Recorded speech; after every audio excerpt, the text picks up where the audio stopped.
Hello, comic book fans. Today we're talking about Rogue Sun issue 26. And right before we go into this video, I've been getting a lot of support online and just for my opinions and my take on certain things involving comic books. And I just want to say thank you all and building this community, and you guys have been the reason why I've continued doing these videos besides just my love for comics. So for that, I thank you. And now, going in with this video, this is after the events of now Ari becoming a Rogue Sun herself, and she is the more brutal Rogue Sun.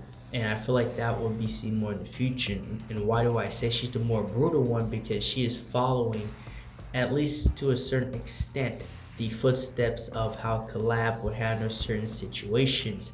And of course, Dylan being not only technically he's the oldest in this situation, but he has to now navigate her being a Rogue Sun as well.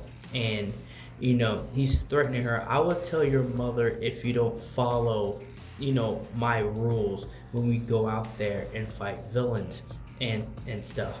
And honestly, I'm not sure if this was actually needed for the series. I'm very interested to see where this actually goes with having two Rogue Suns operating at the same time, and they're half siblings.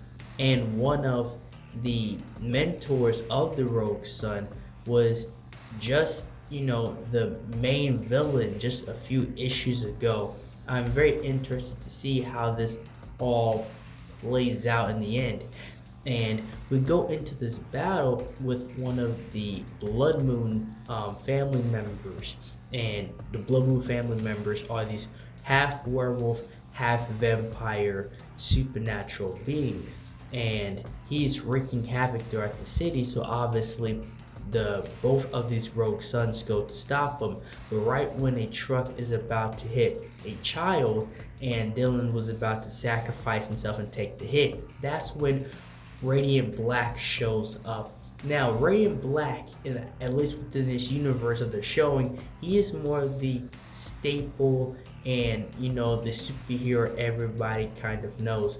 And not only that, if you remember when we was talking about Radiant Black in those issues, you can sense the crossover, because this is the same situation where Radiant Black was fighting the Blood Moon. He was fighting the werewolf half vampire and led him straight back to New Orleans. Now, here's the interesting thing. As they're talking, Radiant Black, Marshall, he knows another Rogue Sun. He knows his father. He doesn't know the son. And so he kind of gets the situation that's going on. And Dylan's not being completely upfront, but Marshall kind of gets the point here. For him being at least one of the Rogue Suns, because he ran into his father, during this massive crossover. And that is a comic I will definitely get into in the future, where all these characters collide and to stop a major threat. That already happened within this universe.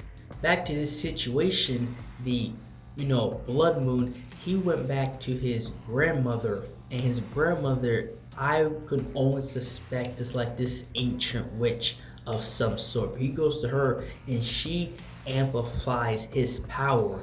She makes him bigger and stronger and more aggressive, so he can fight off both Rogue Suns and Radiant Black at the same time. So now all three of them have to worry about this, doubled in size, strength, and aggression, this half vampire, half werewolf creature.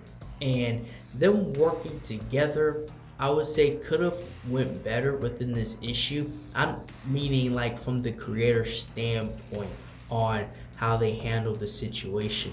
But within the battle, Radiant Black in this situation, he is cosmic, not supernatural, but I think he felt more overpowered within this situation, because yes, this is more the playground of somebody like a Rogue Sun, but Radiant Black has dealt with bigger and more epic threats. So this to him was like a regular Tuesday, and this is something that's very below him. All he was trying to do is take the villain back to, his part of town.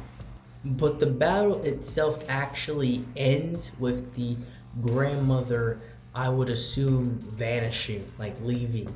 And they ended up actually capturing the, Blood Moon family member and taking him back to where he needs to go.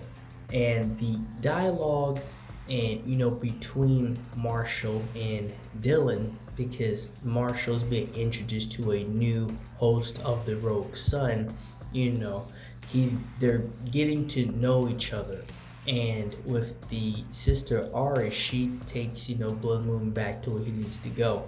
And if you remember that Radiant Black issue, I want to say it was issue 26 as well, when they had this conversation. Now we're seeing this conversation from the lens and perspective of Dylan. And in this moment, for me it's bizarre because he actually gives Marshall this incredible advice. And Marshall's a lot older than Dylan. Dylan is still like 17, and Marshall, if I'm correct, he's in his 30s. And he gave him this advice on how to be a superhero and how to keep going, because as we know from Marshall's perspective, he's dealing with things on a completely different level than what Dylan's actually dealing with.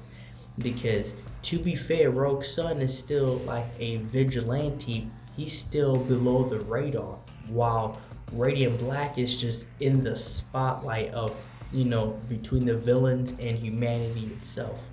But the mother, she stayed up all night, and Dylan actually lied and actually covered for Ari. Again, very weird.